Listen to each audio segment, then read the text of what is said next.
I think Ohio State has to play a little bit of that brand. For the first time, they haven't had an offensive line that's dominant enough to be able to have the run game that's always that change up and then be able to create that threat where you're going to have to add an extra hat to the box. I think the bigger deal for Ohio State this year is not, the fact that their quarterback's not going to be a first-round pick. It's the fact that they don't have first- or second-round picks potentially on that offensive line. The linebackers, man, I'm looking forward to this matchup. To watch Penn State guys, I think this could be not a coming-out game. We all know about Abdul Carter, but to kind of have that monumental moment that a lot of guys have had, the big game. So I'm excited for that matchup. Quarterback sneak right side, touchdown, Penn State!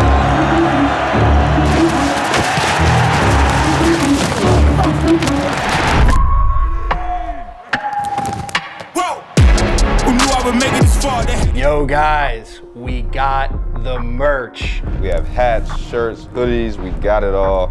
Make sure you hit the link in the description, check it out. You guys keep buying the merch. It allows us to produce this pod and continuing to bring you guys dope content. So go check it out. Make sure you tag us at State Media PSU. And when you get yours, make sure you shout us out. We'll give you a shout out online. Check it out. I'm looking forward to the support, and we appreciate you guys as always.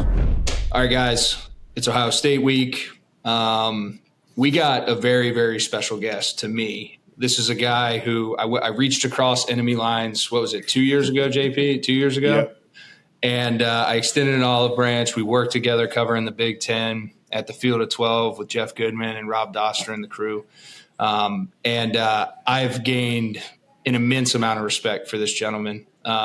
He's now climbed the ranks, grinded a little bit, on studio analyst for NBC, former Ohio State linebacker. My chin still has a couple bruises, permanent bruises from his helmet.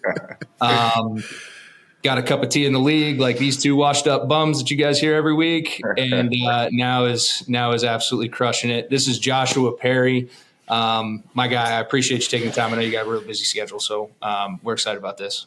No, man, always good. I say it to everybody I come across, but I always enjoyed working with you. I feel like the football conversations were, we used to get into it for sure, but excited to connect again, especially for this one. Like, obviously, huge game, big implications, like huge week, and it's going to be a lot of fun. Yeah, I couldn't think of another guy to grab for the Ohio State week. Even if I had the opportunity to get a Braxton or call Cardell or somebody, like I don't know if I would have, for all the reasons you just mentioned. I think this is going to be really good because I think there's a lot to unpack with this matchup. Some similarities, specifically grooming inexperienced quarterbacks. I'm not even going to call them young anymore because young guys come in and play well all the time. I'm just going to say guys who have less experience, who are stepping into, on the Ohio State side, a historically explosive, loaded framework of attack that doesn't ever rebuild, it reloads. And then on the Penn State side, you got a guy who's stepping into what B and I talk about all the time, Coach Franklin's deepest, most developed roster he's had in his tenure there, with two great running backs that take a ton of pressure off him, and a great tight end room and stuff like that. So to me, this is as old school, like paper to paper, Ohio State, Penn State, they match. I can't wait for the matchup as it's been in a really, really long time. And to your point, national implications, like this is going to be great. And we're really excited to hear your take on some things. Is obviously you're in it a little more than I am. I still don't have access to the coach's tape, which kills me. I'm trying to get it. Yeah, we got to get that up, but it's killing me. So, I'm an armchair quarterback like everyone else out there right now, but we got to get you a login for the coach's copy, man. Yeah, man, you can't be rewinding the TV copy, man. It's crazy. Dude, DirecTV now. I'm out there beating the clicker up. What's going on with you, man? I'm good. Everything you said. Excited to have Joshua here. A ton of respect from my end as well. Fellow linebacker, definitely. Yes, sir. Watched you ball during your time, kind of our time there. A lot of respect also in the league, man, and that will position up back there. Was it 37? Big 37? 37. Ugly ass number, man. I remember watching the tape because, you know me, I'm relatively undersized linebacker. When I moved to Will, I'm looking at guys like you. I was like, dang, is this what a Will's supposed to look like? You know what I mean? No, it wasn't. As a matter of fact, I was too damn big to be playing Will. You were a big dude, but you got the job done. And also now I'm in the broadcast, kind of on the production side, behind the scenes. Admire your come up, as Hack said, doing your thing. My guy Rob Mitchell, shout out to Rob at BTN, gives you a lot of praise as well. And I'm excited. I kind of want to hear what you're thinking of Penn State and your squad, Ohio State, this year. We're going to get into the matchup. Where you guys want to kick it off? Offense, defense, special teams. That's going to be a big part, I think, too. I think let's talk favorable matchups, JP. Right? Yeah. Like let's go high level. You and I were chatting it up a little bit prior to this. Where's the give here? There's some obvious ones, and I mentioned it last night at Champs up at State College. Like take a page out of Notre Dame's book, make it really hard for Kyle to find 18 all game. Yeah. Unfortunately, there's some other players there, but like, what's your key matchups that you're looking at? Yeah, I mean, I think that's probably the biggest thing. And Penn State personnel-wise in the secondary has guys to be able to eliminate Marvin and even Emeka to a certain degree better than most secondaries could, right? Because you don't have pure cover guys that you feel like you trust in those matchups. I think where it's always difficult where Ohio State is, okay, you take those two guys away. I think Julian Fleming has played his best football to date. Cade Stover has become a legit weapon.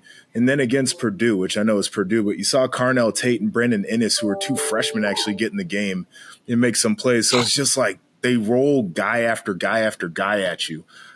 So not only is it about can you X Marv out of the game plan, right? I also think it's about that Ohio State offensive line who has struggled at times this year. How the hell are you blocking those guys, right? Like I look at Chop, everybody's talking about him. I don't think people talk about Adisa nearly enough. This is a defense who will bring 5 or 6 defenders. I'm not exactly sure where the answers are, and I don't know what that looks like. So for Ohio State, like I think it's going to be tough sledding, moving the football in general. I think this is a game where you have to get as much as you can get out of the offensive line, certainly. But in Hack, you would know this as well as anybody. If you're Kyle McCord, right, like it is 100% about the way that you play the game too, where sometimes the best play is throwing that thing in the third row, right, instead of trying to push it down the field into harm's way with a good secondary or just holding on to the ball and getting sacked by a team who's averaging 4.5 sacks a game. Yeah, I think you did a good job. Like, it's just tough to find. Like, obviously, you're going to put guys in stressful situations, and you're asking 18, 19, 20-year-old kids to do something consistently for 4 quarters, right? But then on the other side, you got a young, inexperienced guy playing quarterback, and really the first opportunity against a sizable matchup to come out and show what you can do, and how is his approach going to be? And to your point, being able to throw the football away and not take negative yards plays when you have control over it. I think for Kyle, it's just got to be about getting in a rhythm early and then taking advantage of those breaking points that Penn State is ultimately going to have to give up somewhere if they're going to cloud 18, or if they're going to dedicate 4 eyeballs to 18 at all times, or if they're going to create a exotic pressure off that and kick somebody out underneath and still get the same thing. Like, however you do it, because Manny does a great job of that. I think it's going to be up to Kyle in the film study room to be able to stay on schedule. And that's something that I think Penn State's offense has done. And everyone talks about the lack of explosiveness. Right. But I think on the other side of the coin, it's really hard to get a bunch of college kids to be able to move the ball methodically down the field for 4 quarters. And we've shown the ability to do that. So it's I think Ohio State has to play a little bit of that brand. And for the first time, they haven't had something you mentioned, an offensive line that's dominant enough to be able to have the run game that's always that change up, and then be able to create that threat where you're going to have to add an extra hat to the box. The Penn State D-line and that box and that front 7, I think, can handle the run game, and it's going to allow them to get creative and create some leverage in the secondary that may make it harder, and Kyle's going to have to just play efficient ball. Yeah, I mean, I think the bigger deal for Ohio State this year is not, the fact that their quarterback's not going to be a first-round pick. It's the fact that they don't have first- or second-round picks potentially on that offensive line. I also think this is a game now where Ryan Day has to win with scheme a little bit. And he's been good in many of those situations, and I thought, semifinal game last year against Georgia was one of the best scheme games that he had called in a very long time. He gets in his bag when it comes to that. And he left some Easter eggs. Yeah, I know. But he left some Easter eggs, though, on the Purdue tape. Like, I'm watching, and they were down, their top 3 running backs. And so they've got a guy who they wanted to redshirt in Dallin Hayden, and then Xavier Johnson, who was a guy who walked on and had kind of played a little bit of everywhere. Yeah. And X is a wide receiver, but they would bring him in to play running back. And what they would do is they would start off with Dallin in the backfield, and then they would shift and they would split Dallin out and they would put X in the backfield and they would hand him the ball. And when you have an offensive line that has struggled to generally move people, one of the ways that you can create a beneficial matchup is not with the box count, but who's actually in the box. Like, now you're taking a lighter body who has to cover a wide receiver who you also hand the football off to. Now you can get an advantage there. And I think that's where Ryan's going to have to live a little bit. Like, I think he's going to have some of that creative scheme stuff going on in order to create the matchups that he's looking for. Well, for both you guys there, because you bring up, I think, a really great point when you're talking about body styles and things of that nature. And this is JP, you and I have had this conversation a few years now. Brandon, we kicked off the year with this conversation. I think the way that Penn State's recruited certain positions has been to be able to match up with that no matter what. We're recruiting athletes who can play in the box. And I think, with the exception of maybe 1 or 2 guys in that linebacker room, they could still play a little heavy. And I think Manny could get creative where he could give them some help in some way, shape, or form to be able to sustain without having to switch bodies and still have the run game balance.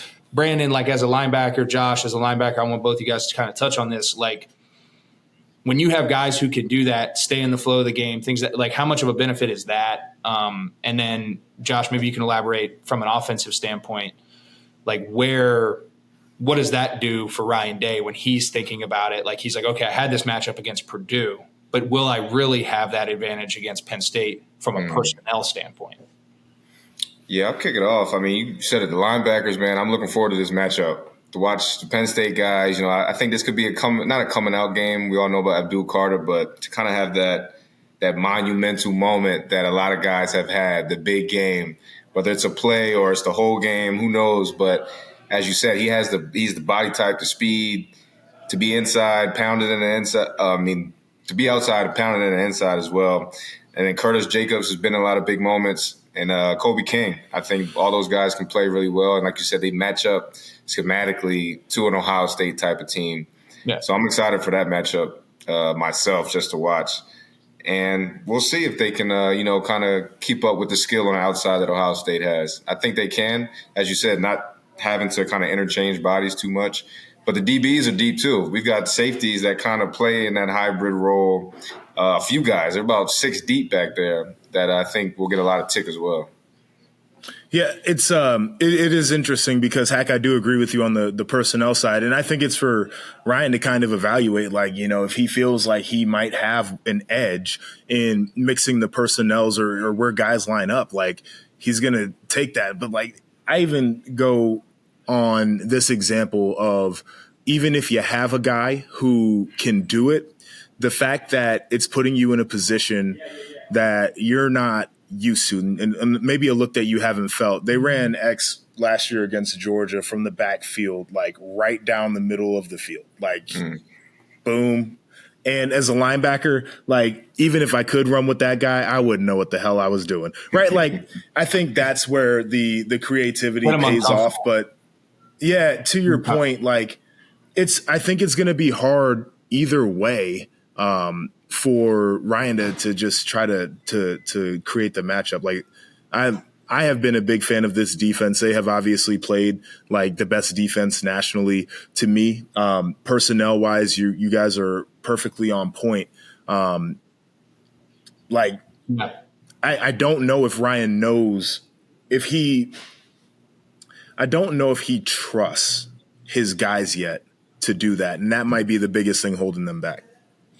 That's an interesting point. And that kind of goes over to the Penn State side, right? Like I've been impressed with Drew's efficiency in the intermediate to short passing game.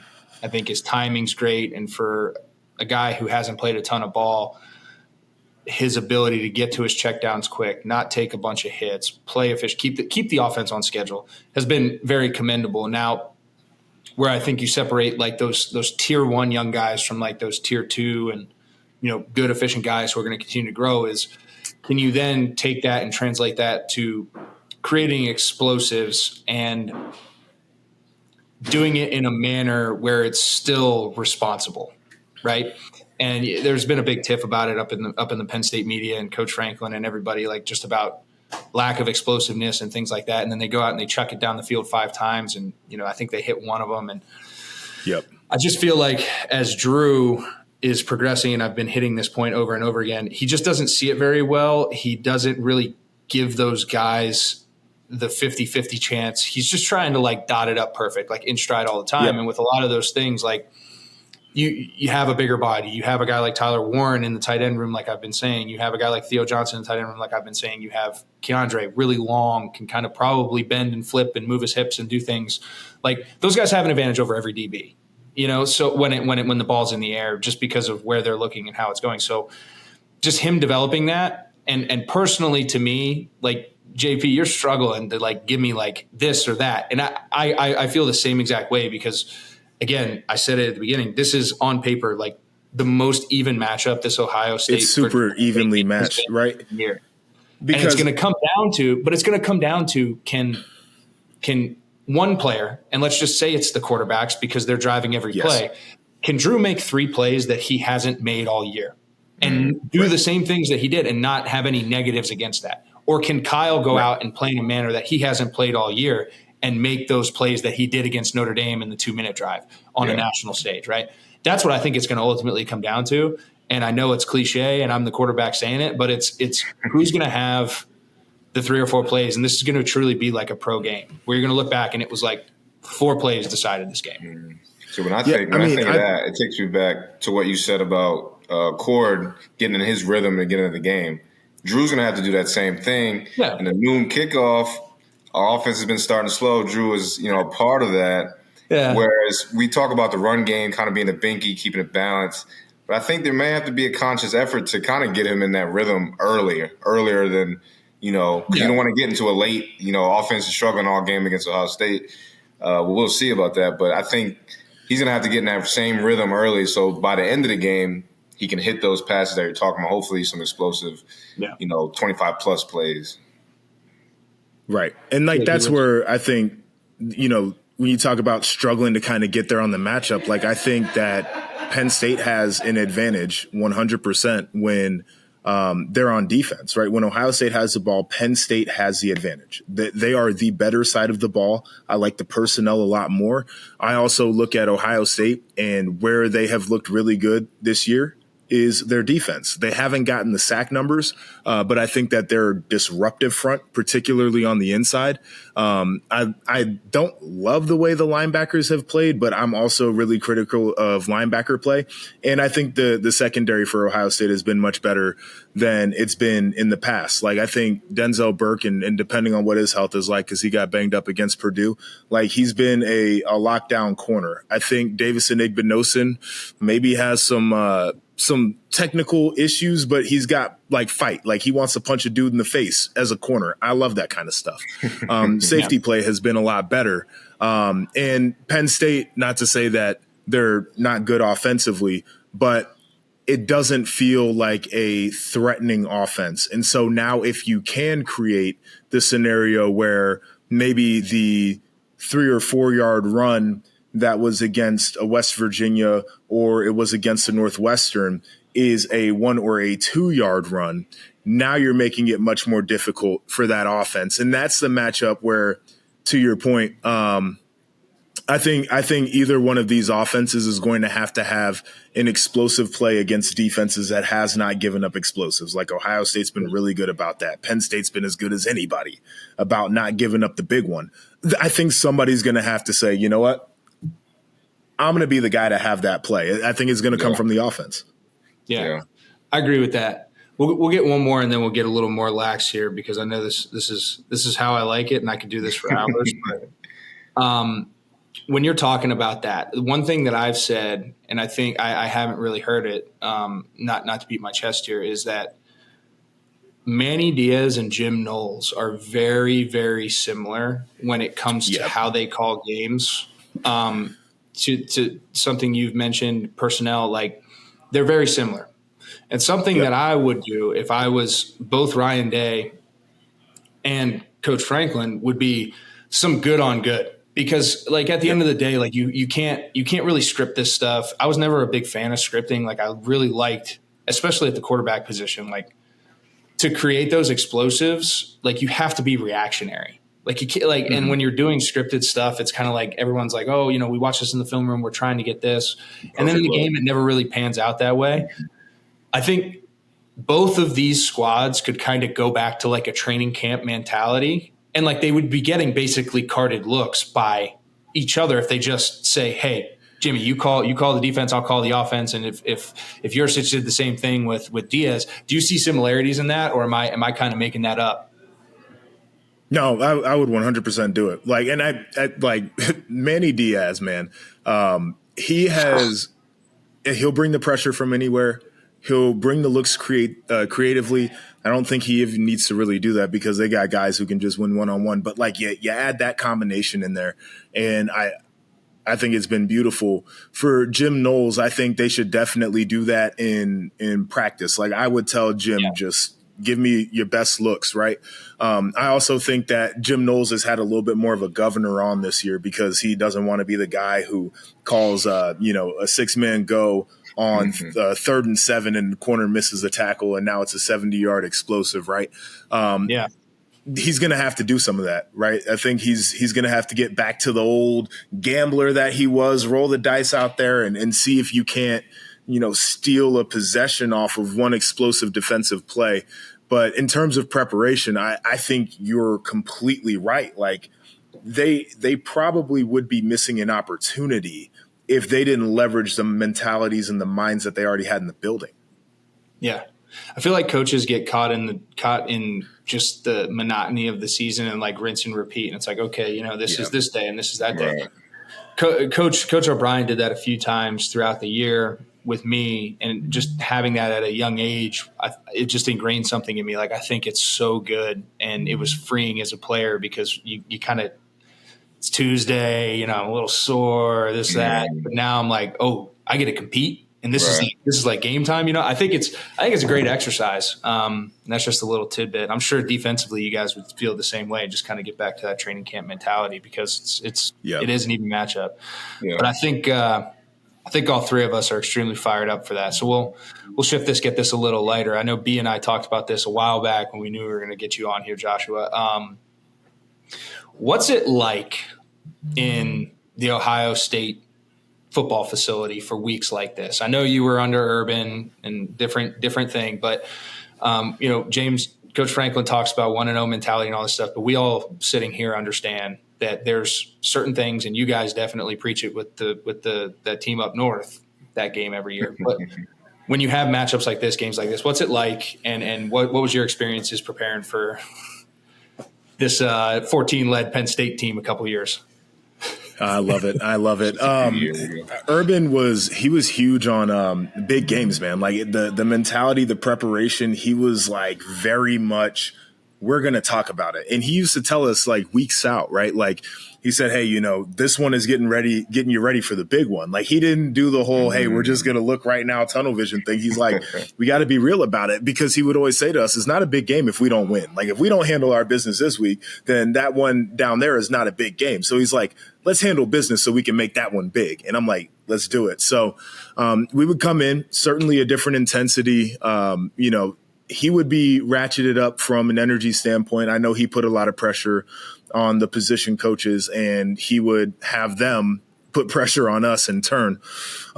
So throughout game week, I think, a lot of people are like, oh, we like to keep our routine the same. Like, I think it was an expectation that you were going to watch more tape and you were going to spend more time getting your body right. And like you were, the reps were a little bit more serious during practice.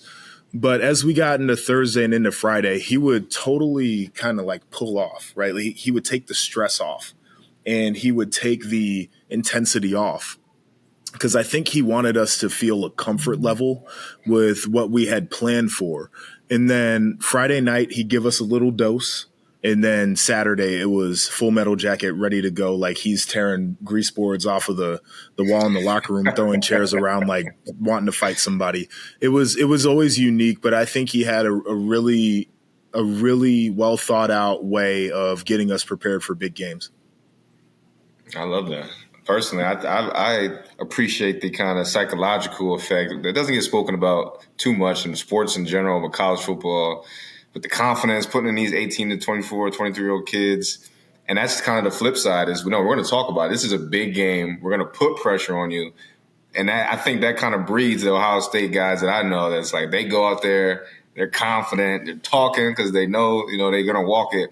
And now that makes a lot more sense. Yeah, I always had a ton of respect for it, and you guys always broke out some fresh ass shit. I know. Always fire when you guys played us. I think my freshman year, you guys had the all blacks. All black, yeah. My sophomore year, you came with the away ones that were like all like clean ass all white. And they had the LeBrons. We used to call them the cocaine whites. I know. Yeah, I know it's not appropriate, but we used to say the cocaine whites, man. Those things were fire. Yeah, dude. They were clean. Dark Knight Black was something too. Yeah. It was crazy. Yeah. It was. We always have fun. Like I will say, like, just from a respect standpoint and a program standpoint, people have talked about this matchup, even though it's not necessarily a traditional rivalry, it is a rivalry, right? Like these have been big games, and they're games that I think both programs have seen as really important. But like back in when I was there, 2012 to 2015, like Penn State was in a place as a program that wasn't great. It wasn't. And I think everybody's acknowledged that. We also got pushed in 2012, playing there at night, my freshman year. We got pushed, man. That game was closer than it needed to be. The 1-14, that we had to play, extra innings in that one to get the job done. I don't think it should have been that close, but that is the mentality around this one is – I think that regardless of where the teams are at in their program development, it feels like anybody can win it because both of the programs think that game is that important. Yeah. And I think that goes back to the whole point. Like, it's just really good and refreshing. And I know people are saying like Penn State's not like inside those locker rooms, it is like it's approached that way. You just highlighted it. Like it is approached that way. And I think it's due to the mutual respect that the programs have of one another. And that's something that I absolutely adore about Penn State. Cause I think the same thing I think you guys probably had the same thing with Notre Dame, like two blue blood programs going at, like, it's just great for the sport. Right. And it's just awesome that we have three of them in the same conference, in the same division of the conference. It's awesome. But I just think the mentality is awesome. I think Penn State, for the first time, it's there, and I'm just excited for Coach Franklin to take advantage of that. I think that the 16 year and all that stuff, and like getting over the hump and then going back down, like as a player, and I think B, I speak for you as well. Like the role we played in those dark years, it's just really good to see it back, and I look forward to these matchups year in, year out. Hopefully, as long as the restructuring doesn't, screw everything up. But I will say this, man. Just to that point too, from the Ohio State perspective, I think people are starting to realize for the first time that it's not the idea that they feel like Ohio State is regressing as a program, because it's still a very talented team that's a national contender. But for the first time, they're realizing that there are other programs in the Big Ten that are as good or maybe even a little bit better, because they're now contenders too on a national platform. Penn State being the one. Like, I think everybody feels like this is really the year where it can get done. To me, it's really refreshing. I know it makes this game a lot more important, but there's some people in Columbus and beyond that are real nervous about this one because they haven't felt this way in a while. I know. Yeah. That's good stuff. B, you Speaks got to the anything talent. else? No, man, this is good. Just to his point, it speaks to the talent of these kids across the nation, really. I mean, like you said, Ohio State oftentimes got the whatever stars you want to call them, but they were just great players. And it's more evenly spread. We've got guys, those other guys got guys, Ohio State's got guys. And it's as a fan, strictly now, it's just fun to watch. I'm excited to see how this all shakes out. Yeah, man. So it's going to be a good one. A little disappointed in the big noon kickoff, I'm not going to lie. Yeah, at least 3:30. Give it 3:30. These ones, I just feel like there's a different energy in the shoe in Beaver Stadium at night. I do feel it is. Dude, I know that you guys are still going to show up. The shoe is not necessarily great at noon. Yeah. I'm a little disappointed in that, but we'll let it slide. But this one's definitely going to have national championship implications. It is. And there's going to be 2 more that happen for both of them with the guys wearing maize and blue up there. So we're looking forward to it. JP, my guy, best of luck this weekend. Where are you guys at this weekend? We are in East Lansing, Michigan State. There you go. There you go. Yeah. So you can catch him on the sidelines halftime doing his thing. I always make sure I dial it up and listen. We appreciate your time, brother, and Yes, we'll definitely try to get you on a little more. And I love chopping it up. So this was great. I appreciate you guys, man. Thank you. Appreciate it.